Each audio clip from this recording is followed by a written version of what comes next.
The emergency room's fluorescent lights hummed their familiar tune of exhaustion as Dr. Alexei Volkov drained his fourth cup of coffee that night.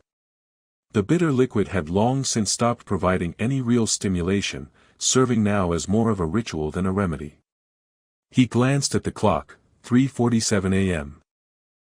and wondered if the universe had some personal vendetta against trauma surgeons, scheduling all the interesting cases for the hours when normal people were dreaming of mundane things like sleep and sanity. "Another quiet night in paradise," muttered Nurse Rebecca, wheeling past with a cart that squeaked in a rhythm that somehow matched the fluorescent buzz. "Think the aliens decided to take the night off from crashing into things?" Alexei chuckled, not knowing how prophetic her words would prove. "Don't jinx it, Becca. Last time you said that, we got 3 motorcycle accidents and a guy who thought he could juggle chainsaws. Hey, that chainsaw juggler was actually pretty impressive until the ambulance sirens cut through their conversation like a scream through silk." Rebecca sighed and grabbed her stethoscope. "Spoke too soon."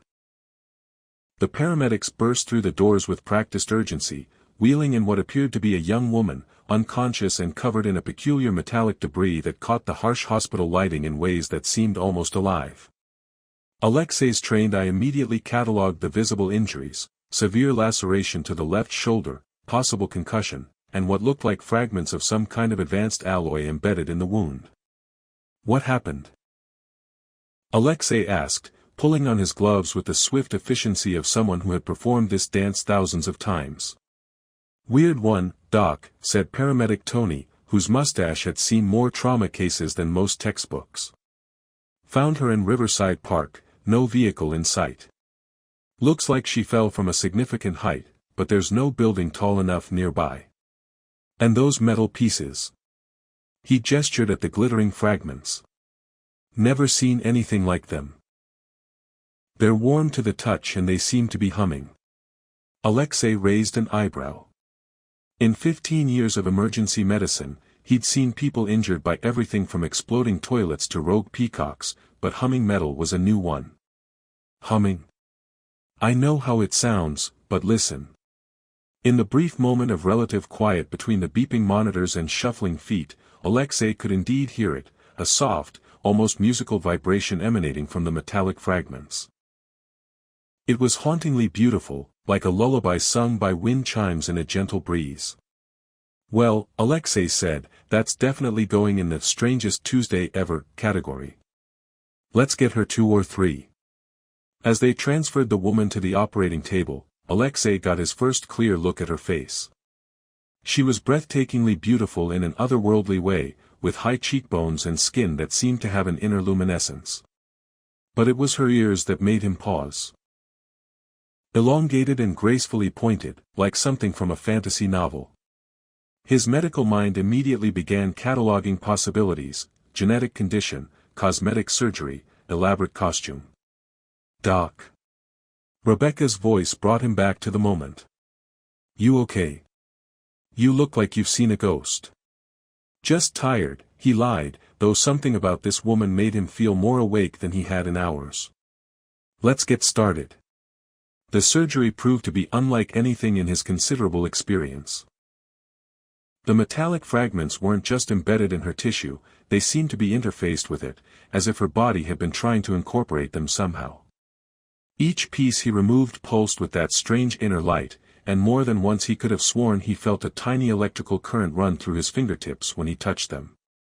"These readings can't be right," Rebecca muttered, checking the monitors for the 3rd time.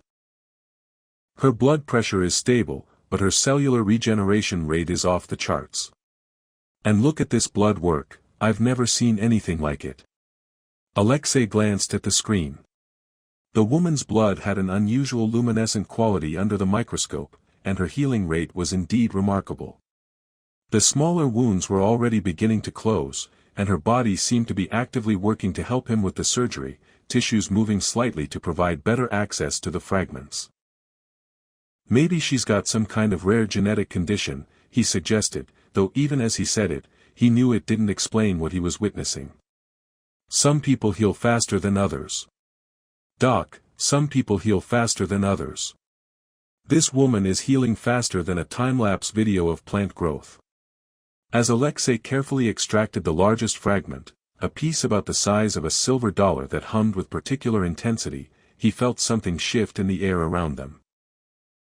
It was subtle, like the moment just before lightning strikes when all the hair on your arms stands up, but instead of danger, this feeling carried warmth and connection. The fragment came free with a soft musical tone, and in that instant, Alexei felt a strange sensation wash over him, as if invisible threads were being woven between him and the unconscious woman. He shook his head, attributing it to exhaustion and too much caffeine. "That's the last of them," he announced, placing the final fragment in the collection tray with the others. "Let's close her up." The suturing went smoothly, almost too smoothly. Her skin seemed eager to heal, the edges of the wound drawing together with minimal effort on his part. As he placed the final stitch, Alexei felt that strange sensation again, stronger this time, like a gentle electric current running from his hands through the needle and into her body. "All done," he said, stepping back and admiring his work. The wound was clean, the stitching precise, and already the angry redness was beginning to fade. "Let's get her to recovery," and the woman's eyes opened. They were the most extraordinary eyes Alexei had ever seen, deep violet with flecks of silver that seemed to swirl like distant galaxies. But it wasn't their color that made him catch his breath. It was the intelligence in them, ancient and vast, as if she had seen the birth and death of stars. She looked directly at him, and her lips curved into a smile that seemed to encompass all the gratitude in the universe.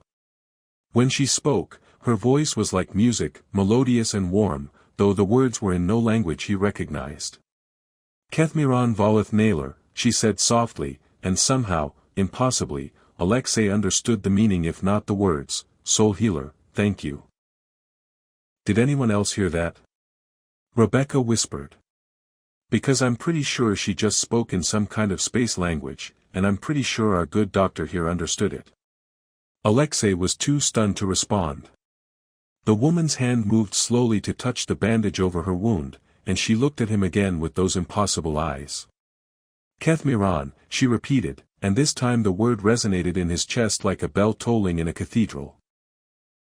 "Well," Alexei said finally, his voice slightly hoarse, "this is either the beginning of the most interesting case report I'll ever write, or I really need to switch to decaf." The woman's laugh was like silver bells in a summer breeze, and for the first time in his career, Dr. Alexei Volkov wondered if maybe, just maybe, the universe had more surprises in store than he'd ever imagined. The morning sun filtered through the hospital room's blinds, casting geometric patterns across the linoleum floor as Alexei entered with a steaming cup of what the cafeteria optimistically called coffee. His mysterious patient sat cross-legged on the bed, apparently fascinated by the television remote control, pressing buttons with the focused intensity of a scientist conducting crucial research. "Ah, the soul healer returns," she said without looking up, her accent carrying melodic undertones that made even mundane words sound like poetry. "I have been studying your people's entertainment device. Tell me, why do humans find it amusing to watch other humans fail at physical challenges while covered in colorful substances?" Alexei glanced at the screen, where a game show contestant was indeed sliding face-first into a pool of what appeared to be green slime. "That's actually a very good question. I'm not sure anyone has a satisfactory answer for that. Your species is delightfully peculiar," she observed, finally setting down the remote. "I am Thessarian of the Andorian Collective, seventh daughter of the House of Star Weaving, keeper of the healing crystals of Morthak Prime." She paused, tilting her head. "Though I suppose none of that means much to you. You may call me Thess, as your tongue seems to struggle with the proper pronunciation." "I'm Alexei Volkov, and my tongue struggles with most things before noon," he replied, settling into the visitor's chair. "About last night, what exactly is a Kethmiron?" Thessa's expression grew serious, though her eyes retained their warmth. "It is the sacred bond formed when one being saves the life of another through pure compassion, without thought of reward or recognition. Your people would perhaps call it a soul connection, though that translation lacks the proper depth of meaning." "And you think we have this?" bond? I do not think it, Alexei Volkov. I feel it. She pressed her hand to her chest. When you healed my wounds, when you touched those fragments with such gentle care, I felt your essence intertwining with mine. Can you not sense it? The way your emotions color the edges of my consciousness. The warmth that flows between us even now. Alexei was quiet for a moment, because truthfully, he could feel something. A strange awareness of her presence that went beyond normal perception, as if part of him was somehow attuned to her existence. When she smiled, he felt an answering lightness in his chest. When her expression grew serious, a corresponding gravity settled over him. This is either the most elaborate case of Stockholm Syndrome I've encountered, or I need to update my understanding of neuroscience, he said finally. Tess laughed, a sound like distant wind chimes. Your humor is noted and appreciated. It is one of the first things I sensed about you, your ability to find lightness even in darkness. It is a rare gift among the healers of my world. A knock at the door interrupted their conversation. Rebecca peered in, carrying a breakfast tray and wearing the expression of someone who had witnessed too many impossible things in the past 12 hours. Morning, document. Our guest's lab results came back, and there. She paused, searching for words. Well, let's just say the computer thinks we're pranking it. Her cellular structure is definitely human, but with some additions that shouldn't exist. Also, her blood pressure reading made the machine beep angrily for 10 minutes. Additions? Alexei asked. Extra neural pathways, enhanced healing factors, and what appears to be a secondary circulatory system that operates on some kind of bioelectric principle. Rebecca set down the tray and lowered her voice. Doc, I've been a nurse for 23 years. I've seen weird, I've seen impossible, and I've seen things that made me question my faith in medical science. This is all of those things having a party. Tess delicately picked up a piece of toast and examined it with scientific curiosity. Your healing methods are charmingly primitive but remarkably effective. On my world, we use resonance chambers and crystalline matrices to repair tissue damage. Your approach with needle and thread is so direct. Primitive? Alexei raised an eyebrow. I'll have you know that surgical technique has been refined over centuries. Oh, I meant no offense. It is like watching a master craftsman carve beauty from wood using only simple tools. There is artistry in your limitations. She took a tentative bite of the toast and her eyes widened. This grain-based sustenance is quite pleasant. What do you call it? Toast, Rebecca said flatly. She's never had toast. My people consume nutritional compounds synthesized from atmospheric minerals and starlight, Tess explained matter-of-factly. This is far more crunchy. Before anyone could respond to that revelation, Dr. Patricia Chen, the hospital's chief of staff, appeared in the doorway. Her expression suggested she had spent the morning dealing with paperwork that defied conventional logic. Dr. Volkov, I need to speak with you about our Jane Doe. The FBI is asking questions about those metal fragments, NASA wants to examine them, and somehow word leaked to a tabloid journalist who's convinced we're hiding evidence of extraterrestrial contact. She noticed Tess and managed a professional smile. How are you feeling today, miss? Quite well, thank you. Your Dr. Volkov possesses exceptional healing abilities for a human. Though I must ask.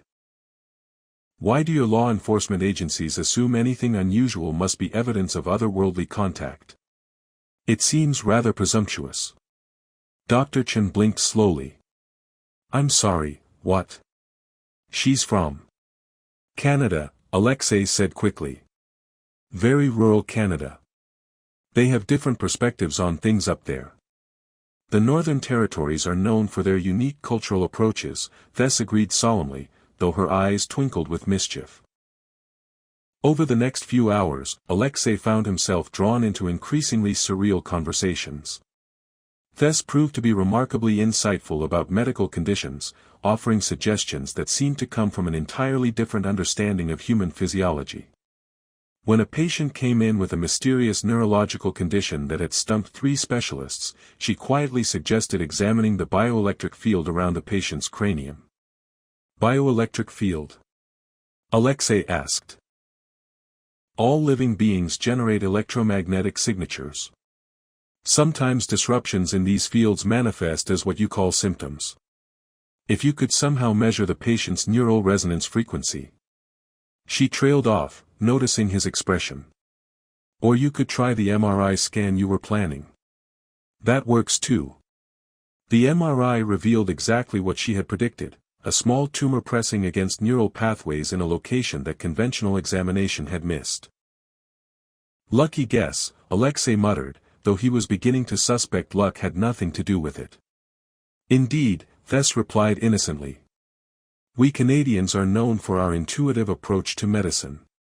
By evening, 3 more patients had benefited from her unusual insights, and Alexei was forced to confront the growing certainty that his mysterious patient was exactly what she claimed to be, a being from another world, with knowledge and abilities that transcended human understanding. So, he said as they sat in the hospital garden, watching the sunset paint the sky in shades of amber and rose, hypothetically speaking, if someone were, not from Canada, how would they have ended up in Riverside Park with fragments of unknown technology embedded in their shoulder? Tess was quiet for a long moment, her fingers absently tracing patterns in the air that seemed to leave brief, glowing trails. Hypothetically, such a person might have been fleeing political conflicts on their homeworld. They might have crash-landed their small scout vessel in your city's outskirts, hiding it with phase-shift technology while they recovered from their injuries. And the Kethmiran would be very real, and very binding. Among my people, it is considered one of the highest honors, to be chosen by fate and compassion to share one's soul with another. She looked at him directly, her violet eyes serious. It is not something that can be undone, Alexei Volkov. Once formed, the bond exists until death separates the souls. Alexei felt that strange warmth again, stronger now, as if invisible threads were indeed connecting them across the space between their bodies. And if a hypothetical human were to accept such a bond, then he would find himself with the most devoted companion in the galaxy, Tess said softly. And possibly the most complicated medical malpractice insurance claims in history. Despite everything, Alexei laughed. I knew there was a catch. 3 days later, Alexei was beginning to understand that the Kethmiran was more than just a spiritual concept. He could feel Tessa's emotions as if they were his own, her homesickness manifested as a physical ache in his chest, while her growing affection for Earth's peculiarities sent warm waves of contentment through his nervous system. It was disorienting and wonderful and occasionally inconvenient, especially when she found something amusing during his morning surgery and he had to suppress sudden laughter while removing an appendix. Dr. Volkov, are you feeling all right? Nurse Peterson had asked during that particular procedure. You seem unusually cheerful for someone elbow-deep in someone's abdomen. Just having a good morning, he'd replied, mentally making a note to discuss emotional boundaries with his interdimensional soulmate. Now, as they sat in his apartment sharing what Tess generously called an anthropological study of human nutritional habits and what he called leftover Chinese takeout, she was explaining the finer points of Androrian empathic bonding. The connection deepens over time, she said, expertly wielding chopsticks despite claiming her people had abandoned utensils 3 centuries ago in favor of direct molecular manipulation. Eventually, bonded pairs can sense each other across vast distances. My parents could feel one another's presence from different star systems. That sounds romantic and terrifying in equal measure, Alexei observed, watching her attempt to capture a particularly elusive piece of General Tso's chicken. What happens if one person feels like eating ice cream at 3 in the morning? Then both people feel like eating ice cream at 3 in the morning. It is one of the more challenging aspects of the bond. She paused, looking thoughtful. Though I confess I am curious about this ice cream substance. Your people seem to have strong emotional attachments to frozen dairy products. Before Alexei could launch into an explanation of humanity's complex relationship with dessert, his apartment's windows suddenly blazed with brilliant blue light. The air itself seemed to thicken, humming with the same musical resonance he'd heard from the metal fragments. "Ah," Tess said calmly, setting down her chopsticks. "They found me. They. My people. I suspect my prolonged absence has caused some concern." She stood and moved to the window, her posture straightening into something regal and commanding. "You should probably prepare yourself for cultural shock, my dear Kethmiron. Androrians can be somewhat overwhelming upon first contact." The light outside intensified, and Alexei felt his feelings vibrate in harmony with whatever was generating the phenomenon. Should I be worried about radiation exposure? Alien abduction? Probing of any kind? The only thing you need worry about is their reaction to our bond. Some of my people hold rather antiquated views about interspecies relationships. Thessa's expression grew troubled. They may not understand that a human can be worthy of Kethmiron. 3 figures materialized in the living room with a sound like singing crystal, their forms solidifying from swirls of light and energy. They were clearly of the same species as Thess, tall, elegant, with those distinctive pointed ears. But their bearing was formal, almost military. The central figure, a stern-faced man with silver-streaked hair and eyes like chips of Arctic ice, stepped forward. "Thessarian of the House of Star-Weaving," he said in accented but perfect English, "you have caused considerable distress among the collective. Your scout ship's beacon went silent 4 planetary rotations ago." "Commander Zephan," Thess replied with a slight bow. "How thoughtful of you to travel so far for a simple malfunction." "Malfunction?" Zephan's gaze swept the apartment, taking in the takeout containers, the modest furnishings, and finally settling on Alexei with obvious disdain. "You have been living among these primitives, eating their crude sustenance, and—" His eyes widened as he clearly sensed something. "By the eternal light, you have formed Kethmiron with one of them." "I have," Thess said firmly. "This is Alexei, my soul healer." Zephan's companions. A woman with intricate braided hair and a younger man whose expression suggested he was trying very hard not to stare at the takeout containers, exchanged glances that spoke volumes about their opinion of the situation. "Thessarian," the woman said gently, "you have suffered trauma. The crash, the injury, the isolation, these things can cloud judgment. Kethmiron with a primitive species is not possible. Their neural pathways lack the complexity for true soul bonding." "I beg your pardon," Alexei interjected, "but I'm standing right here, and my neural pathways are perfectly adequate, thank you very much." Zephan turned his cold gaze on him. "You speak as if you understand the magnitude of what you claim. Kethmiron is the most sacred bond among our people, reserved for the highest spiritual connections. Humans are barely evolved beyond their animal ancestors." "Wow," Alexei said dryly. "And here I thought meeting my girlfriend's parents would be awkward under normal circumstances." The younger Androrian made a sound that might have been a suppressed laugh, earning a sharp look from his commander. "This is precisely what I mean," Zephan continued. "Juvenile humor in the face of cosmic significance. Humans lack the emotional depth for true understanding." Thess stepped forward, her own demeanor shifting to match Zephan's formality. "Commander, with respect, you are wrong. I felt the bond form during the healing. Alexei's compassion, his dedication to preserving life, his capacity for selfless action, these qualities transcend species barriers." "Thessarian, please," the braided woman said. "We have prepared a purification chamber aboard our vessel. The false bonding can be cleansed, and you can return home with your honor intact." "False bonding?" Alexei felt a surge of indignation that he was pretty sure belonged to both him and Thess simultaneously. "I may not understand all the cosmic implications here, but I know what I feel. This connection is real." "You feel what you wish to feel," Zephan said dismissively. "Humans are known for their capacity for self-delusion." "Okay, that's enough," Alexei said, his temper finally rising. "You show up uninvited in my apartment, insult my species, and tell the woman I love that her feelings aren't real. I don't care if you can travel between stars. Where I come from, that's called being a terrible houseguest. The room fell silent. Even Zephyr seemed taken aback by the direct confrontation. You claim to love her, the younger Androrian asked quietly. I do. Alexei looked at Tess, seeing the hope and fear warring in her expression. I know it sounds impossible, and I know it's only been a few days, but yes.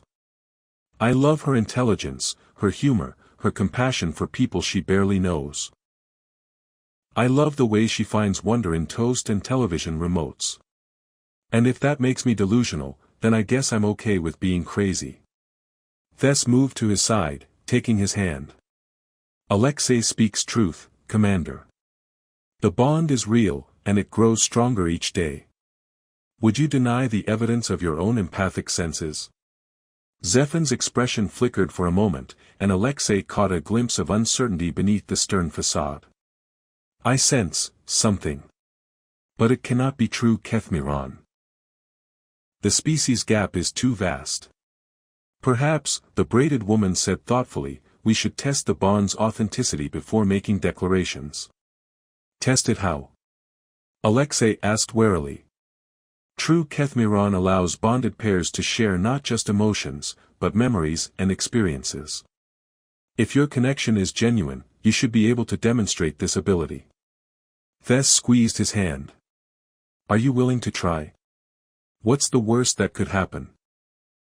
Alexei asked, then immediately regretted the question. Actually, don't answer that. Tess smiled and closed her eyes, and suddenly Alexei's mind was flooded with images and sensations that weren't his own. He saw Thessa's homeworld, a planet of crystal spires and floating gardens, where the aurora-painted sky shifted through spectrums that had no names in human language. He felt her childhood wonder at learning the healing arts, her frustration with the rigid political structures of her society, her desperate flight from an arranged bonding she could not accept. And through it all, he felt her emotions as if they were his own. The loneliness of being different in a conformist society, the joy of discovery, the terror of crashing on an unknown world, and then the overwhelming gratitude and growing love for the strange human who had healed her wounds with such gentle care. When the connection faded, Alexei found himself sitting on the floor, tears streaming down his face. The three Androrians stared at him in obvious shock. By the eternal light, Zephyr whispered. It is true, Kethmiron. I told you, Tess said softly, helping Alexei to his feet. The soul recognizes what the mind cannot always accept. The younger Androrian was now openly staring at the General Tso's chicken. Is that the delicacy you spoke of? It smells intriguingly complex. Ensign Korath, Zephyr said wearily, we are not here to sample primitive cuisine. But Commander, the cultural exchange possibilities, one crisis at a time, the braided woman interrupted. I am healer Nissa, and I must admit, this changes everything. If true Kethmiron can form between species, it suggests possibilities we never imagined. It suggests my daughter has bound herself to a primitive world, Zephyr said, though his tone had lost much of its earlier hostility. What of her duties to the collective? Her position as a healer? What if I stayed here? Tess asked quietly. As an ambassador. Our peoples could benefit from cultural and medical exchange. Zephyr considered this, then looked at Alexei with something approaching respect. And you, human? Are you prepared for a bond that will span lifetimes? For the responsibilities that come with loving one of our kind? Alexei thought of everything he'd learned about Tess in just a few days, of the wonders she'd shown him and the depth of connection he'd never imagined possible. Commander, I'm a trauma surgeon. I'm used to making life-changing decisions under pressure. And this is the easiest one I've ever made. Very well, Zephyr said finally. But if this experiment fails, if you prove unworthy of the bond you claim, the consequences will be severe. Understood, Alexei replied. But if I prove worthy, do I get to sample some of that atmospheric mineral synthesis food? Because I have to admit, I'm curious. Ensign Korath brightened considerably. I have emergency rations. They taste like starlight and crystallized moonbeams. That either sounds amazing or terrifying, Alexei admitted. Both, Tess said with a grin. Welcome to Andorian cuisine. 6 weeks later, Alexei was beginning to think that routine was a word that had been permanently deleted from his vocabulary. The morning started normally enough, coffee that could strip paint, the familiar hum of fluorescent lights, and Rebecca complaining about the new hand sanitizer dispensers that apparently required an engineering degree to operate properly. I swear these things are designed by sadists, she muttered, wrestling with a dispenser that seemed determined to spray sanitizer everywhere except her hands. Give me the old pumps any day. Perhaps you are approaching it incorrectly, suggested Ensign Korath, who had become something of a permanent fixture in the emergency department since the Andorian medical exchange program began. On our homeworld, dispensing mechanisms respond to biorhythmic harmonics rather than physical pressure. Great, now I have to sing to the soap dispenser. Actually, humming works quite well, Tess offered, gliding past with a tablet displaying scans that showed energy patterns no human technology should have been able to detect. Try something in a minor key. Rebecca hummed a few bars of an old jazz standard, and the dispenser immediately delivered a perfect portion of sanitizer. I'm not even surprised anymore, she said. This place has officially entered the realm of pure weirdness. The morning took a dramatic turn when the ambulances started arriving in rapid succession, a massive pileup on the interstate involving 17 vehicles, with casualties ranging from minor bruises to life-threatening trauma.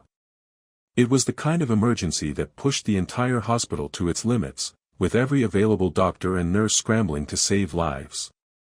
All hands on deck, Dr. Chen announced over the intercom, her usually calm voice tight with urgency. We've got multiple trauma cases incoming, ETA 2 minutes. Alexei was already moving, muscle memory and years of training taking over. But this time, he wasn't alone. Tess appeared at his side, her hands already beginning to glow with the soft blue radiance he'd learned to associate with her healing abilities. Together, she asked, and he felt her calm confidence flowing through their bond, steadying his nerves and sharpening his focus. Together, he confirmed. What followed was unlike anything the hospital had ever witnessed. Working in perfect synchronization, Alexei and Tess moved from patient to patient, their combined efforts creating healing techniques that neither could have achieved alone. Where his surgical skills met her bioenergetic manipulation, wounds closed faster, trauma healed more completely, and patients who should have been lost to their injuries instead stabilized and began to recover. Dr. Volkov, called Dr. Martinez from across the emergency bay, this patient's in cardiac arrest, but the defibrillator's not responding. Tess was already there, her hands hovering over the patient's chest as currents of healing energy flowed from her fingers. The electrical pathways are damaged, she said, her eyes closed in concentration. I can repair the neural connections, but I need bypass surgery to restore blood flow, Alexei finished, already reaching for his instruments. They worked in perfect harmony, his hands and her energy weaving together to rebuild what trauma had destroyed. Commander Zephan, who had been observing from a respectful distance, watched with growing amazement as the human and Andorian saved life after life through their unprecedented cooperation. Even healer Nissa, initially skeptical of human medical techniques, found herself taking notes on the improvised procedures they developed. This is remarkable, she murmured to Zephan. Their bond allows them to combine our healing arts with human surgical precision. The results are beyond what either species could achieve independently.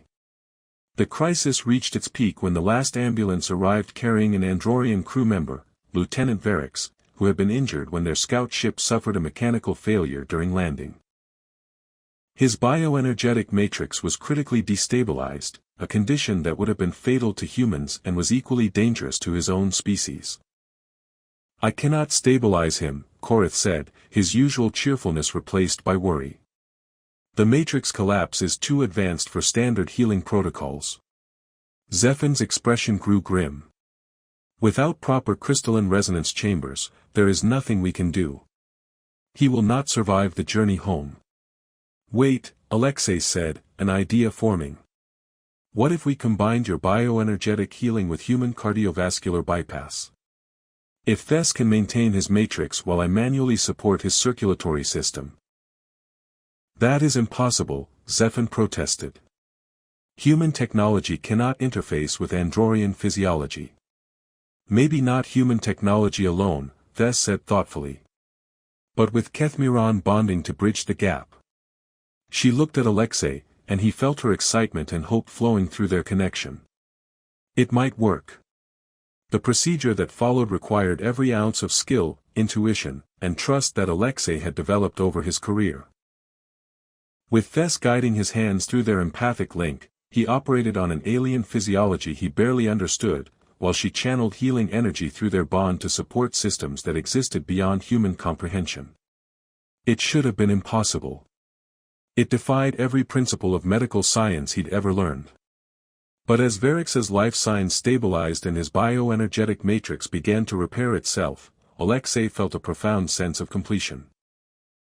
Not just of the surgery, but of his own evolution as a healer. By the eternal light, Zephyr whispered, staring at the monitors showing Varix's steady recovery. You saved him. Together, you achieved what neither of our species could do alone. That's kind of the point of working together, Alexei said, stripping off his surgical gloves. Amazing what you can accomplish when you stop arguing about who's more evolved. Zephyr actually smiled. A real smile, not the diplomatic expression he'd worn during their first meeting. I owe you an apology, Dr. Volkov. I judged your species based on preconceptions rather than evidence. You have proven that wisdom and compassion are not limited by the shape of one's ears. Apology accepted, Alexei replied. Though I have to say, the pointed ears are actually growing on me. Very distinguished. Later, as the emergency had passed and the hospital settled back into its normal rhythm of controlled chaos, Alexei found himself standing in the garden with Thes, watching the sunset paint the sky in familiar shades of gold and crimson. So, he said, Ambassador to Earth. That's quite a career change from cosmic healer.